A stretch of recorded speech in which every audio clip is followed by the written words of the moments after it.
Do you remember opening your dad's garage on a Saturday morning? Before you even looked inside, you already knew what you'd find. The garage door rolled up slowly. Sunlight spilled across the concrete floor, catching old oil stains, sawdust, and projects that somehow were never completely finished. Along one wall hung a pegboard filled with tools. Against another stood a homemade workbench. Somewhere in the corner, an old refrigerator hummed quietly to itself. Every family's garage looked a little different, and somehow, they all felt exactly the same. Number 1, the pegboard and tools. This was where the garage's quiet authority lived. Every hammer, wrench, and screwdriver hung exactly where it belonged. On those brown fiberboard panels, everything had its place. Some dads even traced the outlines of each tool in thick black marker, a silent warning to anyone who dared borrow a pair of pliers and forget to return them. But Dad never needed those lines. He could reach out in the dim light and find the exact socket or screwdriver he needed in seconds, entirely by feel. It was a visible order, a silent classroom of discipline. You learned just by watching his hands move, and you realized that some of the most important lessons didn't require any words at all. In second place, those classic weathered coffee cans lining the back of the workbench. Old blue Maxwell House, red Folgers, and sometimes Hills Brothers tins. Long after the coffee was gone, they found a permanent home here. They were heavy, filled to the brim with nails, mismatched bolts, washers, and mysterious little metal pieces too good to throw away. Dad never put labels on them. He didn't have to. While Mom saw clutter, he saw an organized map. He could reach into the dim light, shake a tin, listen to the metallic rattle, and instantly know if it held the exact screw needed to fix your bicycle. It was a quiet lesson in keeping things useful and finding your own rhythm in the chaos. Number 3 on our list, the old humming refrigerator in the corner. It was usually a hand-me-down from the kitchen, an avocado green or harvest gold appliance that found a second life among the oil cans. Inside, it held pure magic. Heavy glass bottles of Pepsi and RC Cola clinking on the wire racks, alongside leftovers and a single shelf everyone understood belonged strictly to Dad. You can still hear that low, comforting motor hum and the heavy thunk of the door. Opening it late on a hot Saturday afternoon felt like a quiet announcement. The cool air would rush out against the summer heat as you stood beside your father. It was the moment the hard labor softened into rest, and the workday was finally done. Number 4 on our list, the homemade workbench. Dad built this workbench himself, using heavy 2x4s and whatever thick plywood he could find. Every scratch in the wood, every ring of dried paint, and every dark oil stain tells a story. They are the quiet records of 100 Saturdays spent making and fixing. On one end sat the heavy cast iron vise, always clamped tight, and a grease-stained rag hanging off the handle, ready for whatever project came next. To Mom, it was a mountain of clutter, but to Dad, it was perfectly organized. This bench was the heart of the whole space. It was the exact spot where the garage stopped being just storage and became a place where we lived. Number 5, the bicycle in winter storage. It leaned against the back wall, covered by an old bedsheet, waiting out the long, cold months. Maybe it was a Schwinn Stingray with a bright banana seat or a heavy 10-speed Varsity. But during the winter, it was just a quiet shape in the shadows. Then came that first warm Saturday in April. Dad would pull the sheet off, lift the frame, and begin the ritual.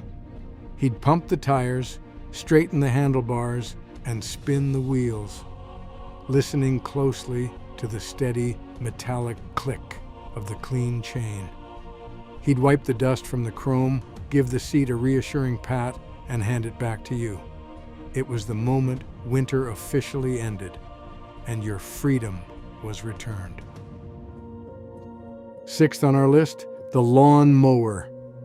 Usually a bright green lawn boy or a heavy red Toro sitting in the corner waiting for Saturday morning. It always required a little patience, 2 or 3 sharp, gritty pulls on the cord before the engine caught and roared to life, filling the air with the sweet scent of fresh-cut grass and gasoline. Everybody knew the rules. The lawn came first, long before you could even think about baseball, fishing, or riding your bike. But the real magic happened the day Dad stepped back. He'd hand you the handlebar, give you a quiet nod, and let you make that first pass all by yourself. That first solo mow was a quiet rite of passage. In that simple chore, Dad was handing over his trust. Seventh on our list, the unorganized junk drawer. Every garage had one. It was usually the top drawer of a metal cabinet or the creaky wooden slot right under the workbench. And it was a beautiful, accepted mess. Inside, a tangled world of old keys to locks long forgotten, dead batteries, half-used rolls of electrical tape, twine, and a heavy, unreliable metal flashlight that never quite worked when you actually needed it. It was filled with loose screws, tiny springs, and odd bits of plastic nobody could identify. Mom would look in and see useless clutter. But Dad had a golden rule for this drawer. Leave it there. I will need it someday. And the funny thing was, he always did.